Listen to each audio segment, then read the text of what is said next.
Derpity derp derp derp derp derp derpity derp derp derp derp derp. एक मुलाकात जरूरी है, जरूरी जीने के लिए मुलाकात जरूरी है, जरूरी जिंदगी के लिए। मैं आज यूथ आइकॉन हमारे इंडियन सिनेमा के, बल्कि हम कह सकते हैं कि दुनिया भर में इनका डंका बज रहा है और हमारे म्यूज़िक वर्ल्ड के और हमारे इंडिया के यूथ नंबर 1 की जोड़ी से मुलाकात आज करवाने जा रहा हूँ। और वो हैं जनाब अमजद साहब, नदीम साहब, जिनको आप अमजद नदीम के नाम से स्क्रीन पर देखते हैं। बड़ी बड़ी फिल्मों में इन्होंने म्यूज़िक दिया है, लिरिक्स लिखा है और बड़े कमाल के लोग हैं। मैं सिर्फ इंट्रोडक्शन आपको करूँगा, बाकी आगे की कहानी ये खुद बयान करेंगे। बेसिकली क्या है, जब आप किसी भी काम को करो तो अपनी पूरी शिद्दत से करो, हमारा ये मानना है। ये जो भी आप करें, और इंडस्ट्री में आप ये सोच के करो कि मुझे इंडस्ट्री कैसे एक्सपेक्ट करेगी या एक्सेप्ट करेगी, तो उसमें आप सोचते रह जाओगे। हमें अपना बेस्ट करना है। जब हम अपना बेस्ट करेंगे तो इंडस्ट्री का पूरी दुनिया हमें प्यार करेगी। तो वो एक एक वर्ड, जैसे बंदिया तू मुंह मोड़ के ना जा, उस बात पे हम जब भी वो गाने की कभी बात आती है तो हम कहते हैं कि यार वो हमारी वो गाना नहीं, वो रूह है। हमने ना दिल लगाया उसमें, ना दिमाग लगाया, हमने सिर्फ रूह से उस गाने को बनाया। और वैसा ही डायरेक्टर संजय गुप्ता जो है, उन्होंने शूट करा। और ऐश्वर्या राय जी से जब हम पहली बार मिले तो इसी गाने के थ्रू मिले। उन्होंने हमें अपने घर पे इनवाइट किया। बच्चन साहब से कहा कि ये मैंने गाना सुना, और प्लान कुछ ऐसा होने वाला था कि वो गाना गाने वाली थी। तो फिर ये हुआ कि चलो अब आगे, जब उन्होंने सुना कि ये मेल वर्जन होगा, फीमेल डायरेक्टर ने कहा मैं फीमेल रखना नहीं चाहता हूँ। हम मिले, जैसे आज एज अ कंपोजर आप शुरुआत करते हो तो पहले एक इंसान को डर होता है, यार मेरा गाना पसंद आएगा नहीं पसंद आएगा। हमेशा एक यार ये प्रोड्यूसर को गाना अच्छा लगेगा या नहीं अच्छा लगेगा। हमें ऊपर वाले का करम है, इसे ही ऊपर वाले का करम कहो, माँ बाप की दुआएं कहो, मकबूल वालों को पसंद आया। वो गाना था एक मुलाकात हो तू मेरे पास। सोनाली केबल फिल्म हमने की थी। इसे प्रोड्यूस किया था रमेश सिप्पी साहब ने, जिसे कौन नहीं जानता, शोले बनाने वाले सर।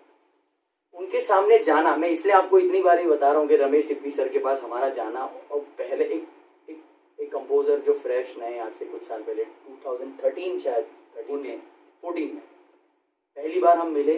हमें ये खौफ नहीं है कि हम इतने बड़े प्रोड्यूसर डायरेक्टर के पास जा रहे हैं।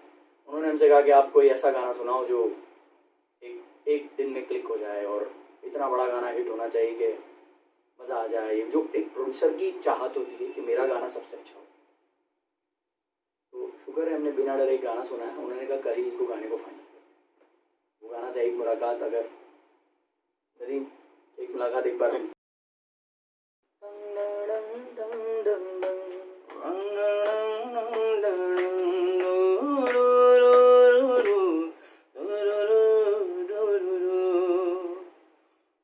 मुलाकात हो तुम मेरे पास हो, जीने की वजह तुम बनो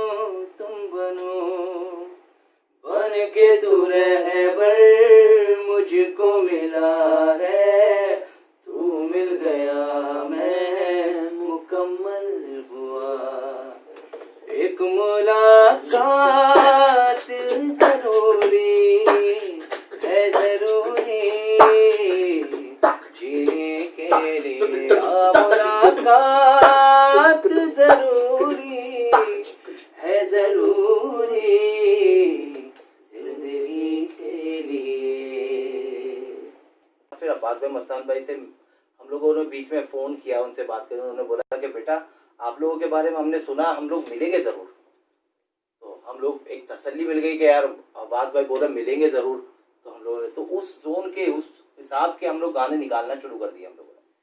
फिर एक टाइम पे ऐसा आया कि अब्बास भाई मस्तान भाई को हमने फिर फ़ोन किया। हमने पिक्चर ये बन रही थी तो हमने एक बार वापस फ़ोन किया, तो शब्बीर भाई भी साथ में थे हमारे। तो हम लोग जब गए तो उन्होंने बोला कि भाई कंप्लीट हो गई हमारी एक पिक्चर और 5 मिनट के लिए हम लोग मिल लेते हैं। तो उन्होंने 12-1 बजे का टाइम बताया हमें कि 12 बजे आ जाइए आप लोग।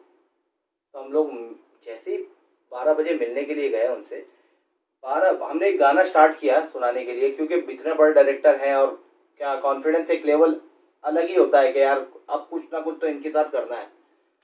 तो उन्होंने जब हमारा कॉन्फिडेंस लेवल देखा और हमारे जब गाने मिले सुने उन्होंने, तो उन्होंने 5-10 मिनट या आधा घंटे का हमें टाइम दिया था। हमने 5 मिनट मांगे थे उनसे, मैंने कहा 5 ही मिनट सुनना है आप, ज़्यादा नहीं, क्योंकि आपको ज़्यादा हम लोग डिस्टर्ब नहीं करेंगे। आप यकीन करिए कि 12 बजे से हम लोगों ने सेटिंग स्टार्ट करी, शाम के 6 बज गए, शाम के 6 बजे, और 6 बजे तक के हम लोग गाने सुना रहे थे उनको।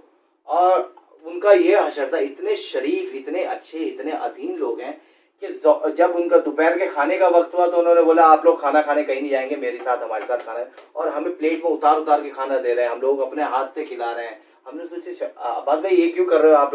बोले आप लोग इतना अच्छा काम कर रहे हो यार, मेरे तो मुझे समझ में नहीं आया। और आप लोगों के साथ आप मेरी ये पिक्चर कर रहे हो साथ में, और हमें और आगे के गाने सुना दीजिए, क्योंकि मुझे और भी पिक्चर कर रहे हैं हम लोग साथ में। ऐतराज पार्ट 2 के लिए भी गाने आप सुना दीजिए और इसके भी सुना दीजिए। अब हम लोग आप लोगों के साथ काम करेंगे, और आप इस चीज़ के लिए लिख लीजिए कहीं कि जब जब हम लोग काम करेंगे तो आप लोग हमारे साथ होंगे। इतना उनका बोलना वही हमारे लिए बड़ी बात है। हम लोग ये चाहते थे अब काम हो या ना हो, लेकिन जिस तरीके से देखिए आर्टिस्ट का क्या होता है, आर्टिस्ट इज्जत से बैठ के और उठ जाए वो बहुत बड़ी बात है। बेशक हमने यूथ की जो बोलते हैं ना नस को पकड़ के रखा है, शुक्र है। और हम समझते हैं बिकॉज हम उस जनरेशन को बिलोंग करते हैं। हमने हमेशा यही सोचा है कि हम वो गाना करें तो हमारे जो कजन्स हैं सारे, हम सब मिलके बैठते भी हैं साथ में, तो उनको गाने सुनाते हैं। उससे हमें रिएक्शन पता चलता है कि यूथ या हमारे जो लोग हैं उसको पसंद कर रहे हैं कि नहीं। जैसे हमने शुरू में हमने गाने खुद लिखे और अभी भी लिख रहे हैं हम लोग, क्योंकि उससे हमें ना जो उनके दिल में है, जैसे मेरे कुछ दोस्त हैं उनके साथ हम बैठते हैं, वो जो बाइकर्स हैं उनको पसंद क्या है, उनको वो गाने क्या पसंद आते हैं उनको, कि जो वो उनको मोबाइल की कॉलर ट्यून्स होते हैं, उनको घड़ी सुनना अच्छा लगता है, वो उनकी नस जानने के लिए हम उनमें जाते हैं। तो वो अरे भाई ये गाना वो आपने सुना, वो हमें बताते हैं कि ये गाना सुना आपने, ये गाना सुना। वो सुन के हम आइडियाज़ लेते हैं और फिर उसके बाद हम उस पर मेहनत करते हैं और फिर जाके उनको ही सुनाते हैं, ना कि प्रोड्यूसर डायरेक्टर को सुनाए। क्योंकि और फिर वो अरे भाई तो सुपर हिट है भाई, ये तो वो जो उनका जो एटीट्यूड आता है उनका जो आता है उससे पता चलता। क्योंकि देखो उन्हें हमारे से कोई लालच नहीं है ना उस गाने से, उनको वो फीलिंग है जो हमने जो शेयर करी वो पसंद आ रही है। और बाखुदा वो गाने इतने अच्छे लगते हैं फिर लोगों को कि वो लोग उससे रिलेट करते हैं। यूथ में अभी हमारा एक गाना आया था सैटरडे नाइट, लोगों को बहुत पसंद आया और उसमें एक लाइन थी, सैटरडे नाइट में अपने आप की नहीं सुनता, आपकी क्या किसी के बाप की नहीं सुनता। आप ये बताओ कौन सा लड़का आज की जनरेशन की ये बात नहीं कहेगा। एटीट्यूड है ये भाई, ये एटीट्यूड है। इसको आप अगर हैदराबाद में ले जाओ तो आपको लगेगा कि अरे किस तरह की लैंग्वेज में बात कर रहा है। बट आदमी जब मस्ती करता है ना, जब एक पार्टी में एंजॉय करता है, एक वीक जब पूरा काम करने के बाद फ्राइडे के सैटरडे वाला दिन जो मिलता है उसको लगता है ये मेरा है, सैटरडे संडे मेरे हैं और इसमें मुझे मत छेड़ो आप। जैसे प्यार का पंचनामा में था लड़का सनी सिंह, वही इसमें हीरो है, ओमकार है। तो वो यंगस्टर्स की कहानी वो लोगों को देखते हैं तो और उनकी ऑडियंस भी यंग है, वो यूथ आइकॉन लड़के हैं, वो सब यूथ के ही लड़के, उनके लिए गाना मैं चाहूंगा हम लोग गा के एक बार वो गाना सुनाते हैं सैटरडे नाइट। वॉल्यूम बढ़ा दे बेबी डांस करना है, वॉल्यूम बढ़ा दे बेबी डांस करना है, सामने तो आजा रोमांस करना है, पार्टी के लिए मैं जगह नहीं ढूंढता, सैटरडे नाइट मैं अपने आप की नहीं सुनता, ओ सैटरडे नाइट मैं अपने आप की नहीं सुनता, आपकी क्या किसी के बाप की नहीं सुनता, सैटरडे नाइट मैं अपने आप की नहीं सुनता, आपकी क्या किसी के बाप की नहीं सुनता। नहर वाले पुल ये पाकिस्तानी फोक है, उसको रिक्रिएट किया हमने। आप यकीन करिएगा हम लोग बहुत सारी चीजें यूथ में, जैसे आपने कहा आज इंडिया पाकिस्तान का यूथ उस गाने में इतने टिकटॉक बनाता है कि आप अगर टिकटॉक पे अगर सानू नहर वाले पुल डाल दो, और खुशी की बात है कि उनको जो हमने नई लाइन बनाई है उसमें तेनू वेख वेख प्यार कर दी, वो लाइनों पे ज्यादा टिकटॉक बन रहा है। आप कितना भी कुछ कर लोगे उसको आप खराब ही करोगे, हमारे जहन वो हमारी रूह है। तो हम वो कोशिश रखते हैं कि यूथ तक भी पहुंचे। जो अगर आप यही गाना सुनने एक बार याद है नदीम, तो एक बार सुना देते हैं। तन वेखो वेखो प्यार कर दी मैं तो सोनिया तेरे ते मर दी, तन वेखो वेखो प्यार कर दी तन चढ़ के चौबारे तक दी, मेरी अखा विच खाब सजा के तन जीण दी आंख जगा के, तो सोने माही किथे रह गया सानू नहर वाले पुल ते बुला के, सानू नहर वाले पुल ते बुला के, ते कोरे माही किथे रह गया साड़ी अखा विच निंदड़ा उड़ा के, साड़ी अंग विच निंदड़ा उड़ा के, ते कोरे माही किथे रह गया। एक नाम है राजेश निषाद। मैं इसलिए कह रहा हूँ क्योंकि लोग डरते भी हैं कि यार किसी को फोन कैसे करें, कंपोजर हमें भी बहुत लोग फोन करते हैं, हम भी कई बार नहीं उठा पाते। उसने हमारे स्टूडियो पे आए, दरवाज़ा नॉक किया और ठोकने के बाद सर मैं आ सकता हूँ, तो भाई आमिर जो अमजद नदीम आमिर का जिक्र इसमें इंटरव्यू में अभी तक नहीं हुआ है, हम तिगड़ी में से आमिर जो सारा अरेंजमेंट प्रोग्रामिंग प्रोडक्शन मिक्सिंग सारा वही देखता है, हम लोग कॉम्पोजिशन पे ध्यान देते हैं, तो हम तीनों एक हैं। तो उसने बताया भाई ये शायर बहुत अच्छा है, आप एक बार सुनो। उन्होंने सुना सर, उन्होंने 10 गाने सुनाए, कुछ समझ नहीं आया। एक लाइन सुनाई उन्होंने एक मुखड़े की, यार ये गाना हमें दे दे। मैं बोला बाकी सब चेंज कर देंगे, एक लाइन हमें बड़ी पसंद आई। क्या लाइन कही थी वो गाने में, वो सिंगल में हमने किया था कि मैं क्या बारिशों में तेरे अश्क पहचानता हूँ मैं, क्योंकि मुझसे ज्यादा नहीं। कभी क्या था, मैं गा के सुना देता हूँ। हाँ, गा के सुना, लेकिन वो लाइन थी कि बारिशों में अश्क तेरे अश्क पहचानता, मेरे अश्क पहचानता है तू, क्योंकि मुझसे ज्यादा मुझको जानता है। हाँ, क्योंकि मुझसे ज्यादा मुझको जानता है। ये लाइन मैंने बोला, ये लाइन में बात है। तो उसके ऊपर तो फिर हम लोग मेहनत करते ही हैं कि फिर तो आ जाओ वहां तक एक पहुंचने सिंगल के लिए। आया फिर और मेरी हंसी में छुपे दर्द पहचानता है तू,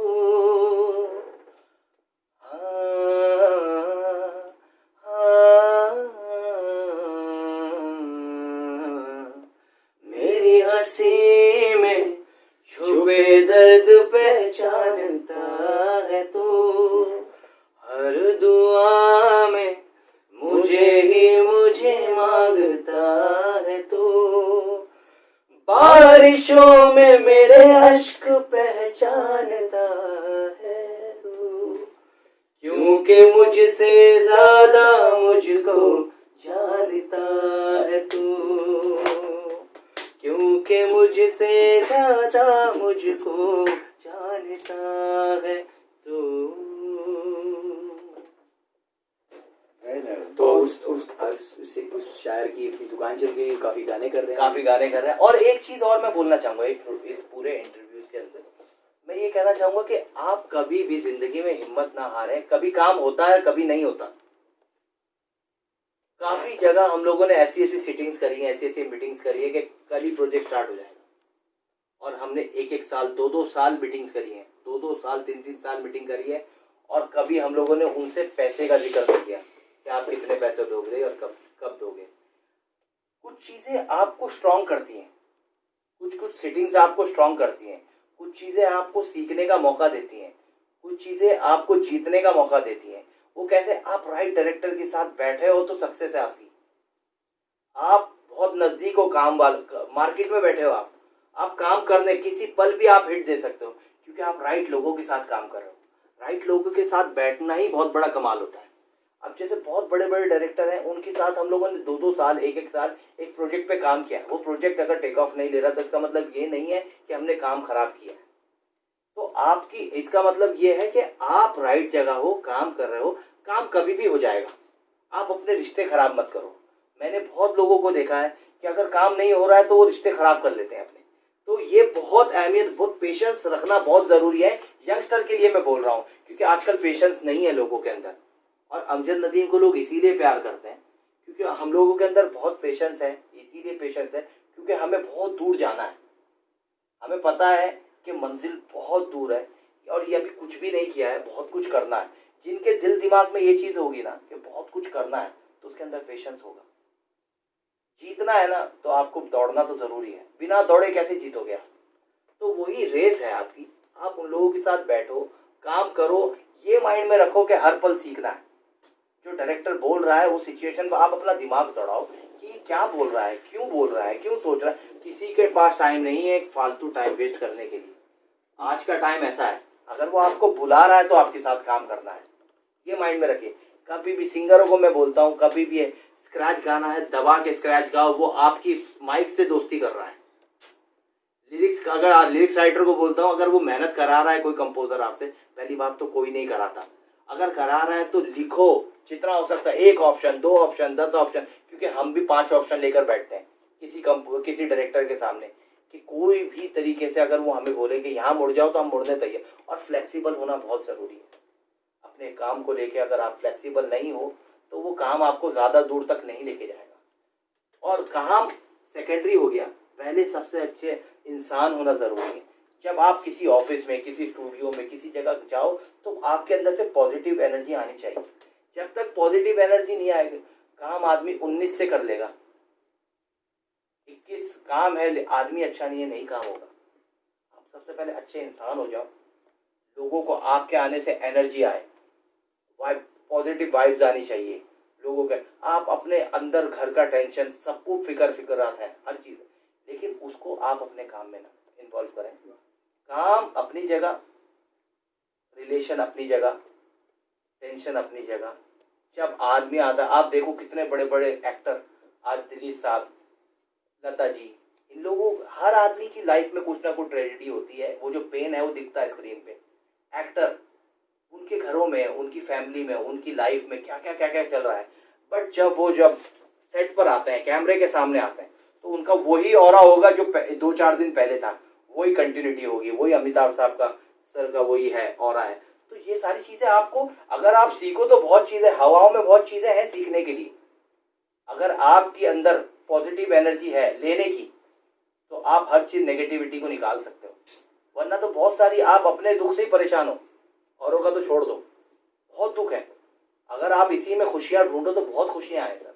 तो यही है। और हमें आर्टिस्ट से लोग खुशियाँ चाहते हैं। क्यों बुलाते हैं आप लोगों को कि भाई यार कुछ माइंड बहुत ख़राब हो गया यार, आप कुछ अच्छा सुना दो। तो ये चीज़ें बहुत ज़रूरी है कि पॉजिटिव रहकर आप अपना काम करो, तो इंशाल्लाह आपको मंजिल मिलेगी या नहीं मिलेगी वो तो ऊपर वाले के हाथ में, बट दिखने लग जाएगी चीज़ें। बहुत अच्छी बात की है, बहुत शुक्रिया। Hi, this is Amjad Nadeem and Aamir और आप देख रहे हैं सबलाइन टीवी।